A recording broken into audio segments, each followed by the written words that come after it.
Hello guys, welcome to Mahi Lohendra channel. ఈరోజు ఈ వీడియోలో సౌత్ ఆఫ్రికా లీగ్లో ఫిఫ్త్ మ్యాచ్ అయిన Durban Super Giants versus Pretoria Capitals match analysis and prediction చూద్దాం. So ఇక ఇందులో ఫస్ట్ టీం వచ్చి ప్రిటోరియా క్యాపిటల్స్ యొక్క ఫామ్ చూసుకుంటే కనుక లాస్ట్ మ్యాచెస్ లో 2 runs తో ఓడిపోయినా కూడా సో ఫామ్ లో ఉందని చెప్పొచ్చు. సో ఓవరాల్ 200 పైగా రన్స్ చేసింది. సో బ్యాటింగ్ లో అయితే చాలా స్ట్రాంగ్ గా ఉందని చెప్పొచ్చు. సో ఇక ఓవరాల్ టీం చూసుకుంటే టీం కాంబినేషన్ అయితే చాలా అద్భుతంగా ఉంది. సో అటు బౌలర్స్, ఇటు బ్యాట్స్మెన్, ఇటు ఆల్రౌండర్స్ తో సో అలాగే రోజు like Gurbaz, Neesham, Muthusamy, Nortje, Parnell, so Livingstone, so వీళ్ళందరితో కూడా చాలా చాలా స్ట్రాంగ్ గా ఉందని చెప్పొచ్చు. సో బట్ ప్రీవియస్ మ్యాచ్ లో మనకి ఎలాగ తెలుసు, మనకి ఆ, ఆఫ్ఘనిస్తాన్ ప్లేయర్ గుర్బాజా సో టోటల్ 80 రన్స్ అయితే చేశాడు. సో మ్యాచ్ చివరి వరకు తీసుకొచ్చిన బట్ 2 runs తేడాతో ఓడిపోవడం అంటే కొంచెం నిరాశ కలిగించిందని చెప్పొచ్చు ఈ టీం కి. సో ఓవరాల్ గా ఈ టీం అయితే చాలా బాగా పర్ఫార్మెన్స్ చేసింది. సో ఈ మ్యాచ్ లో కూడా సేమ్ వీళ్ళు ఇంకా గట్టిగా ఆడడానికి ట్రై చేస్తారు. ఎందుకంటే నిన్న ఓడిపోయిన మ్యాచ్ లో ప్రతీకారం కోసం వీళ్ళు ఎదురు చూస్తూ ఉంటారు. కాబట్టి దానికోసం మాక్సిమం అందరు ఆటగాళ్ళు కూడా గెలవడానికి అయితే మనకి ట్రై చేస్తారు. సో ఇక డర్బన్ సూపర్ జైంట్స్ అంటే లాస్ట్ మ్యాచ్ నెక్కిన ఆనందంలో అయితే ఉంది, ఉత్సాహంతో. సో దాన్ని కొంచెం ఓవర్ కాన్ఫిడెన్స్ కింద తీసుకోకుండా కొంచెం జాగ్రత్తగా ఆడితే బెటర్. సో ఈ టీంలో చూసుకుంటే మనకి వరల్డ్ క్లాస్ ప్లేయర్స్ అయితే ఉన్నారు.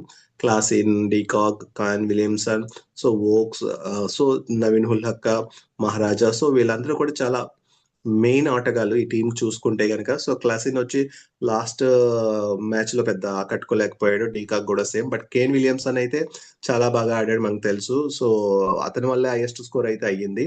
సో నెక్స్ట్ దాంతో పాటు కూడా మిగతా వాళ్ళు కూడా హెల్ప్ చేశారు. సో బేసిక్ గా చూసుకుంటే ఈ టీం అయితే బోత్ బ్యాటింగ్, బౌలింగ్ లో కూడా చాలా స్ట్రాంగ్ గా ఉంది. బ్యాటింగ్ 100 రీచ్ అయిన టార్గెట్ ని కూడా లాస్ట్ వరకు తీసుకెళ్లి లాస్ట్ లో కొంచెం డిఫెండ్ చేసుకోవడం అంటే చాలా గ్రేట్ అది. సో ఓవరాల్ గా చూసుకుంటే ఈ టీం బ్యాటింగ్, బౌలింగ్ చాలా స్ట్రాంగ్ గా ఉందని చెప్పుకోవచ్చు. సో ఇక నెక్స్ట్ స్టాట్స్ చూసుకుంటే గనక ఈ పిచ్ వచ్చి stadium super sports park Centurion లో జరుగుతుంది. సో జనవరి 12 7 PM కి అయితే స్టార్ట్ అవుతుంది. సో నెక్స్ట్ టీం యొక్క లాస్ట్ 5 మ్యాచెస్ చూసుకుంటే ప్రిటోరియల్ క్యాపిటల్స్ వచ్చి లాస్ట్ 5 మ్యాచెస్ లో 2 మ్యాచెస్ నెగ్గింది, 3 మ్యాచెస్ ఓడిపోయింది. సో డర్బన్ సూపర్ జైంట్స్ కూడా సేమ్ లాస్ట్ 5 మ్యాచెస్ లో 3 మ్యాచెస్ ఓడిపోయింది, 2 మ్యాచెస్ నెగ్గింది. సో నెక్స్ట్ ఇంకా హెడ్ టు హెడ్ చూసుకుంటే లాస్ట్ 10 మ్యాచెస్ లో 2 మ్యాచెస్ అయితే ప్రిటోరియస్ క్యాపిటల్ నెగ్గింది.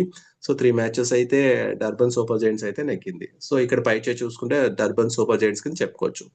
సో ఇక బోత్ టీమ్స్ యొక్క పాయింట్స్ టేబుల్ చూసుకుంటే సింగిల్ మ్యాచ్ ఆడి 2 టీమ్స్. అందులో డర్బన్ సూపర్ జైంట్స్ ఒక మ్యాచ్ నెగ్గి 4 పాయింట్స్ తో ఉంది. ప్రిటోరియస్ క్యాపిటల్ వచ్చి ఒక మ్యాచ్ ఓడిపోయి 0 పాయింట్స్ తో ఉంది. సో లాస్ట్ మ్యాచ్ వీళ్ళిద్దరికి జరిగిన మ్యాచ్ విషయం మనకు అందరికీ తెలుసు కదా. సో నెక్స్ట్ ఇంకా టీమ్ కంపారిజన్ చూసుకుంటే లాస్ట్ 10 మ్యాచెస్ లో పీసీ వచ్చి 30% విన్ పర్సెంటేజ్ ఉందంటే 3 మ్యాచెస్ నెగ్గింది. 163 యావరేజ్ స్కోర్ చేసింది, అలాగే 214 హైయెస్ట్ స్కోర్ చేసింది, అలాగే 52 లోయెస్ట్ స్కోర్. ఇక చూసుకుంటే డిఎస్జి వచ్చి లాస్ట్ 10 మ్యాచెస్ లో 60% విన్ అయింది. అంటే 173 రన్స్ అయితే చేసింది, 211 హైయెస్ట్ స్కోర్, లోయెస్ట్ స్కోర్ వచ్చి 106. ఇక వెదర్ రిపోర్ట్ చూసుకుంటే 100% అయితే హ్యూమిడిటీ వచ్చే ఛాన్సెస్ ఉన్నాయి. సో 62% రైన్ ఛాన్స్ అయితే ఉందని చెప్తున్నారు. చూడాలి మరి ఎంతవరకు ఉంటుంది, క్లౌడీగా ఉంటుందా లేదంటే ఎండ్ వచ్చే ఛాన్సెస్ ఉందనే చూడాలి. నెక్స్ట్ టోటల్ ఈ వెన్యూ స్టాట్స్ చూసుకుంటే ఈ పిచ్ లో 4 మ్యాచెస్ జర్నీ. అందులో బోత్ టీమ్స్ ఫస్ట్ బ్యాటింగ్ చేసిన టీం 50%, సెకండ్ బ్యాటింగ్ చేసిన టీం 50% విన్ అయిందంటే ఈక్వల్ విన్ అయితే అవడం జరిగింది. యావరేజ్ ఫస్ట్ ఇన్నింగ్ స్కోర్ చూస్తే 155 and average second inning score చూస్తే 169. హైయెస్ట్ టోటల్ చూస్తే కనుక ఇక్కడ 248 ఫర్ 4 వికెట్స్, అంటే మాక్సిమం బ్యాటింగ్ టీం కని చెప్పుకోవచ్చు ఇది. లోయెస్ట్ టోటల్ వచ్చి 122 for 9 wickets, but lowest depend వచ్చి 204 ఫర్ 9 వికెట్స్. చూసారా, లోయెస్ట్ డిఫెండ్ వచ్చి 209 ఫర్ 4 వికెట్స్, అదన్నా కూడా లాస్ట్ మ్యాచ్ అయింది. సో కాబట్టి పిచ్ ని బట్టి ఇది బ్యాటింగ్ పిచ్ కి మనం చెప్పుకోవచ్చు. దాని నెక్స్ట్ వచ్చి పేస్ వర్సెస్ స్పిన్ చూసుకుంటే కనుక బేసిక్ గా సో టోటల్ 77 వికెట్స్ అయితే పేస్ బౌలర్స్ తీశారు, స్పిన్ అయితే 21 వికెట్స్ తీశారు. సో ఈ కంపారిజన్ చూసుకుంటే కనుక పేస్ బౌలర్స్ కి ఎక్కువ అనుకూలించే పిచ్ కింద కనబడుతుంది. సో ఇది ఈ match analysis and production. Based on this analysis and production, so ఈ 2 టీమ్స్ లో నెగ్గేది ప్రిటోరియా క్యాపిటల్స్. కానీ టాస్ వేసిన తర్వాత యాక్చువల్ రిజల్ట్ మా ఛానల్ అయితే పోస్ట్ చేయడం జరుగుతుంది. సో అలాగే మా ఛానల్ లింక్ ని డిస్క్రిప్షన్ లో అయితే ఇవ్వడం జరిగింది. ఒకసారి ఆ లింక్ ఓపెన్ చేసి ఛానల్లో జాయిన్ అవ్వండి. అలాగే ఓన్లీ బిగ్ బ్యాష్ లీగే కాకుండా BPL, so south Africa league 20 running matches అలాగే ఫుట్బాల్ మ్యాచెస్ ఇక ప్రొడక్షన్ అయితే మా ఛానల్లో జరుగుతుంది. సో మా ఛానల్ అయితే ఫాలో అవ్వండి. Thank you.